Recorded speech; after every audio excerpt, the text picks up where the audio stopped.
On Raw, Jey Uso became the new WWE Intercontinental Champion, honestly having mixed feelings on this one. I was hoping for a longer Bron Breakker Intercontinental Championship title reign. On the other hand, with Jey Uso's popularity, it's kinda long overdue. And we always talk poop on how Triple H never gives us surprising title changes. Well, I guess he is using Twitter. Probably bought that blue checkmark too. So initially I saw this moment of Jey Uso becoming a champion for the first time, a singles champion in the WWE. Once I realized that, by the way, I was kinda more open to the idea, but my biggest problem is that I'm just not a big fan of Jey Uso's character lately. We're gonna talk about that in a second, but let me tell you one thing right now.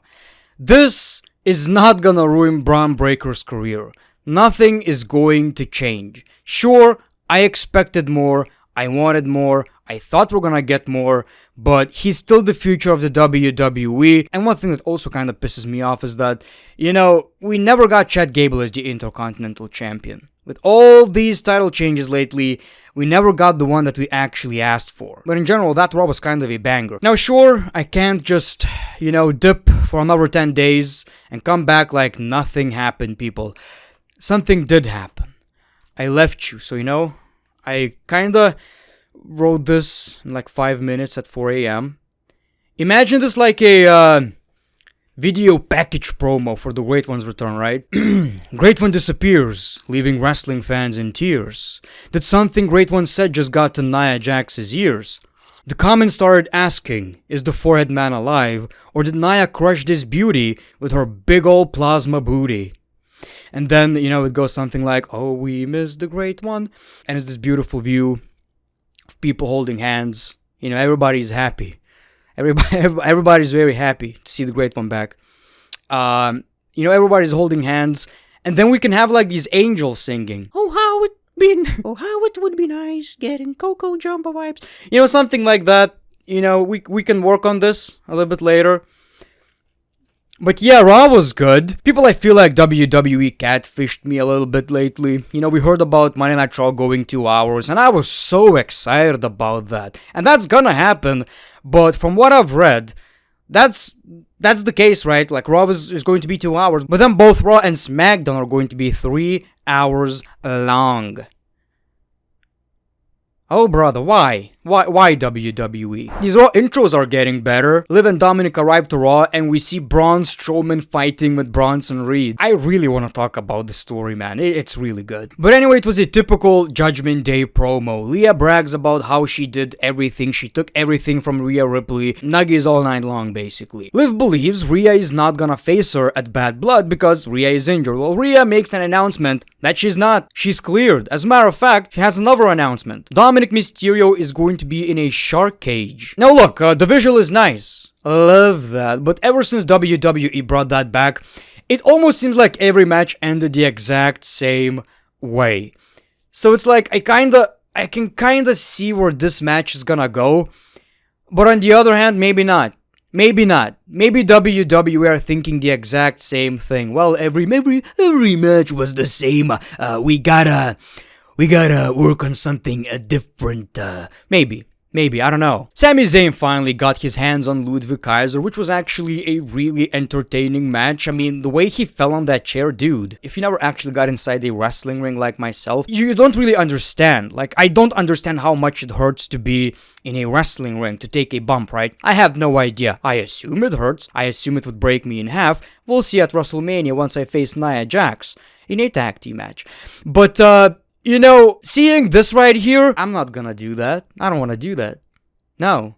Ain't gonna see that shit. That shit hurts. Well, of course, Sami Zayn picks up the W before his, World Heavyweight Championship match that is obviously going to happen. We're supposed to believe it's not, but I'm not stupid. By the way, maybe only a genius could figure that out, that we're gonna get this match. We see Gunther and he says something along the lines of, "You've been asking for this championship match.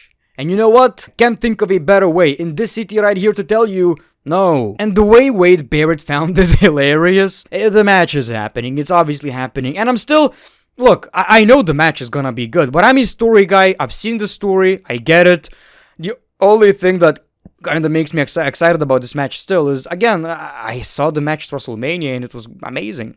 So I know it's gonna be good. Is it predictable? Sure. Do I wish we would see something different from Gunther? Sure. We'll see what happens. I'm really digging this New Day story right now. Basically, Kofi tried to bring in some nostalgia, I guess, but Xavier says, we can't do that, we need to get serious. It's not working out for us. Eventually, Kofi says, okay, you're in charge. American Made poked some fun at them, and that's how we got the match. Also, the pancake spot was hilarious. Well, anyway, we did see the match, right? And Kofi must be shitting his pants right now because he knows if he loses, they're just gonna have more problems. Well, they did. So obviously, Xavier Woods is not happy. He blames Rey Mysterio, LWO, for getting in their business, and eventually he wants a match against Rey Mysterio, which is something we're gonna get next week. A lot of people are gonna say, man, it's gonna be so heartbreaking once the New Day actually break up. You know what? I'ma celebrate.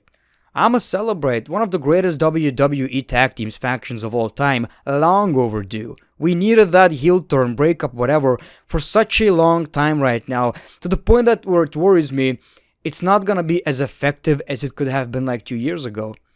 By the way, Xavier is really good. Like, I saw Raw last week, and he's pretty good, man. Like, we saw a different side of him, and I can already see him as a believable heel. We were supposed to get The Miz versus Bronson Reed, but of course we got Braun Strowman. The Miz is not happy about that. Well, anyway, it's an all-out brawl, right? Like, security, everyone is just getting squashed by these two big men. And honestly, I love the story. Also, the shit they did with CGI. What the fuck is happening right here? Love it. It's such a simple, generic story, but sometimes that's exactly what works. That's exactly what made Braun Strowman into who he is back in 2000, and I would like to say, man, 16? When he was not finished with Roman Reigns, so I'm not finished with you. Back then, right? Flipping trucks and shit. It's not revolutionary.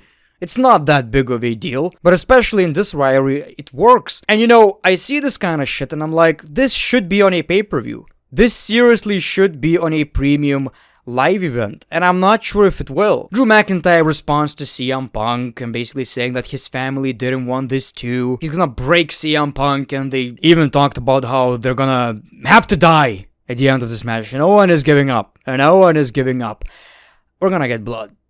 Oh boy, we're gonna get blood. And I'm very excited about this. You know, the way I talked about this may lead you to believe it was a bad promo. It wasn't necessarily. We just didn't get any new information. But obviously, Drew McIntyre is great on the microphone. CM Punk is great. So I'm just loving the story, and I honestly just can't wait for the match. I know CM Punk is gonna be bleeding, that's for sure. Butch and Sheamus. Okay, the matches are good. I can't be the only one who just simply doesn't give a shit. Right? I couldn't care less. Unholy Union versus Damage Control. Okay, so this time the result was different. Damage Control actually won the match. See what I'm talking about? Like, this was okay. But it seems like I'm watching the same match every week. A variation of it, at least. This and this new faction that I completely forgot the name of. Sonya Deville's faction. Something like the ultimate trap of destruction in your face union, whatever. And it's like we're seeing the same thing.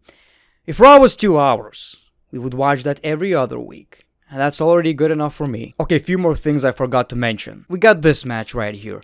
Who gives a shit, right? Again, that's what I'm talking about. Sometimes I'm making these reviews and people expect me to give my opinion on certain matches, and I'm like, I have no opinion. Stuff like this doesn't mean anything. And 3-hour wrestling, when it's not a premium live event, seems like it's just something you should be watching while doing something in the kitchen, scrolling on the internet. It feels sometimes like it's not worth your full attention, and that's how these shows are designed.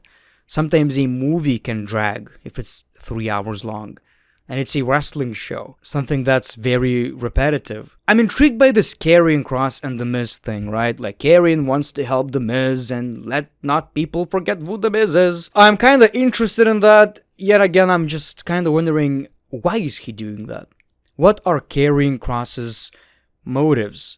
What does he get to gain from that? Because so far, he didn't do shit. Now, finally, we got the Intercontinental Championship match. I enjoyed this match. It was okay.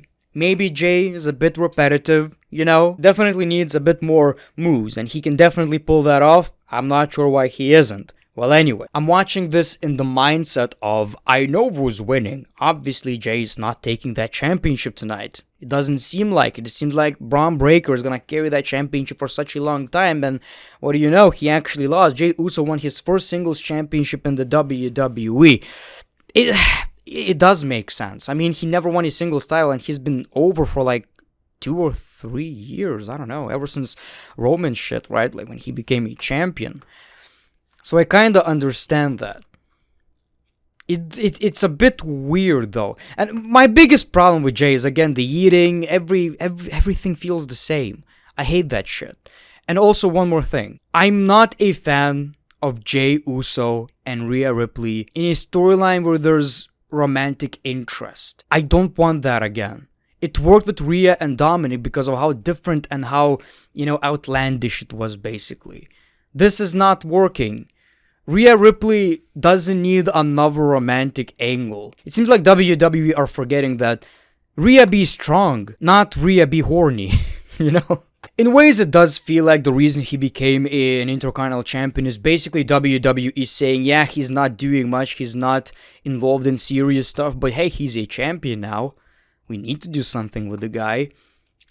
To me, I can't say it came out of nowhere. We did get a rivalry. I don't know.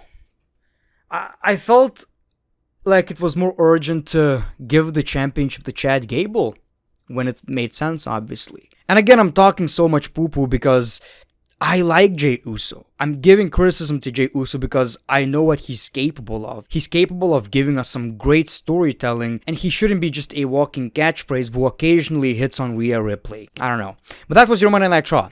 Hopefully you guys enjoyed it. I actually recorded another video that I just didn't edit in time, so you're gonna probably see it tomorrow. So thank you very much for watching The Great One. Peace, love, and hugs. It's been a pleasure.